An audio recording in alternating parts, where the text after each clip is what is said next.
cómodo reportaje que compartió con Jorge Rial, dedicó un párrafo significativo a mi persona. Es decir, le agradezco mucho el protagonismo que le dio en ese reportaje a mi persona. Más allá de que lo que buscó es ningunearme, pero la verdad que le agradezco muchísimo a la presidenta, se haya tomado tanto tiempo para hablar de mí. Señal que es un tema que, le interesa, le impacta, le afecta, le molesta, le perturba, un tema ante el cual no es indiferente. Así que muchísimas gracias, señora presidenta, por esto. Varias cosas para aclarar, ¿no? Comienzo por el consejo, ¿no? Cuando la presidenta dice, a lo mejor hay que tiene que ir al psicólogo. Le digo, señora presidenta, que ir al psicólogo no es malo, así que es realmente, cuando es necesario, es oportuno, bueno, beneficioso, es acudir a alguien que da un servicio como profesional de la salud. El tercer elemento que quiero marcar a modo de aclaración, porque la pregunta estuvo ahí boyando sobre mi actitud de realizar diagnósticos a distancia. A propósito del síndrome de Ubris, del cual vengo hablando con reiteración desde hace ya unos años, no solamente de ahora, porque la verdad que Cristina Fernández de Kirchner representa a uno de los presidentes en los cuales la sintomatología del síndrome de Ubris aparece en forma más florida. No es que ella sola lo haya tenido, pero en pocos aparece tan florida la sintomatología como se da en la presidenta. Hago esta aclaración porque Jorge Rial estaba inquieto por este tema del diagnóstico a distancia, y también algunos colegas, el retruécanos y los repudios que algunos me dedicaron y demás. Digo, el diagnóstico a distancia hoy forma parte de la práctica médica de una manera trascendente y afortunada, y esto se da en base a la tecnología, ¿no? Es decir, esto permite que un profesional destacadísimo en un lugar, no sé, en Boston, en el celebérrimo Massachusetts General Hospital, pueda estar en contacto con gente, no sé, de España, de la Argentina, de África, y dar un diagnóstico a partir del conocimiento de los síntomas y demás. Y una de las especialidades en donde, si se dan las condiciones, se aplica mucho es en la telepsiquiatría, porque allí es muy fácil de llevar adelante la práctica médica, porque se requiere el profesional, que supongamos que está en Boston, un sistema de teleconferencia que hoy con la tecnología es facilísimo, un Skype, y en su casa el paciente, que a lo mejor está en Villa Soldati.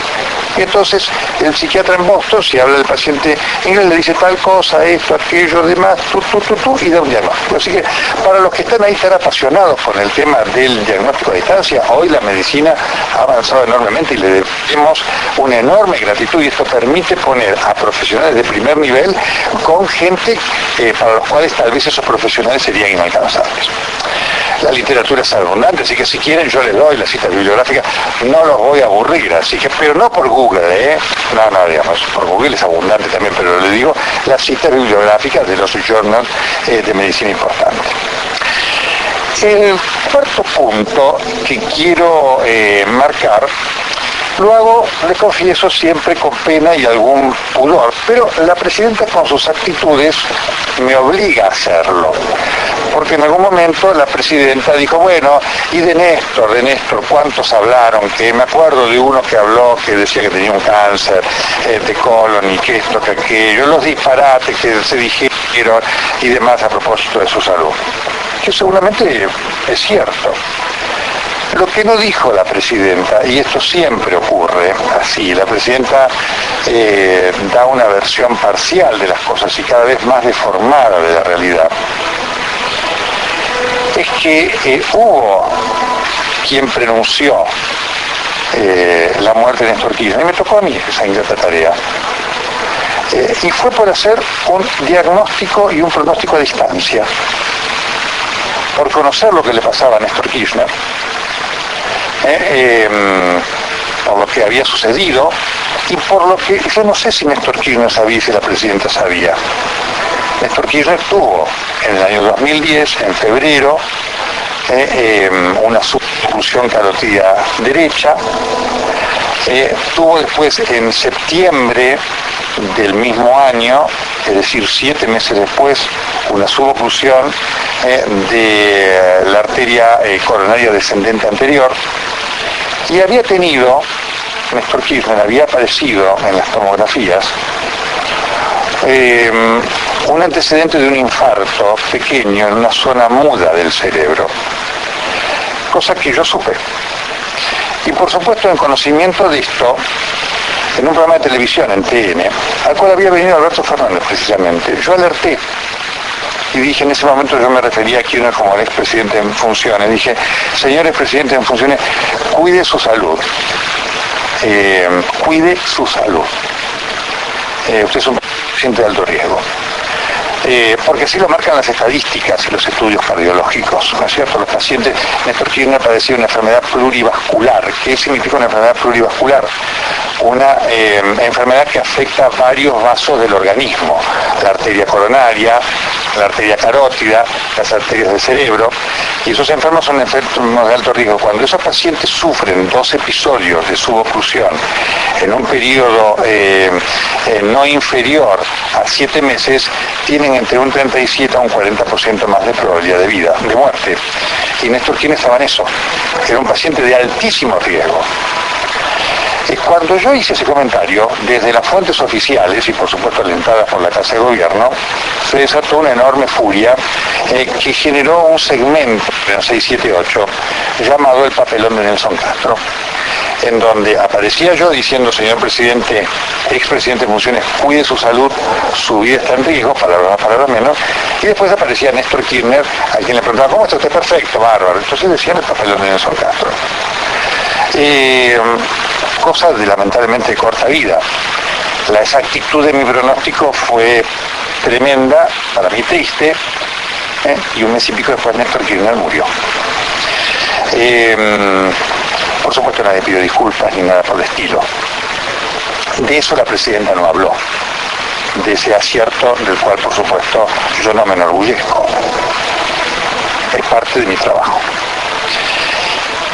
Dicho esto, también quiero marcar que en relación a esta patología que la presidenta expresa, el síndrome de Uris, tiene 2 características o 3.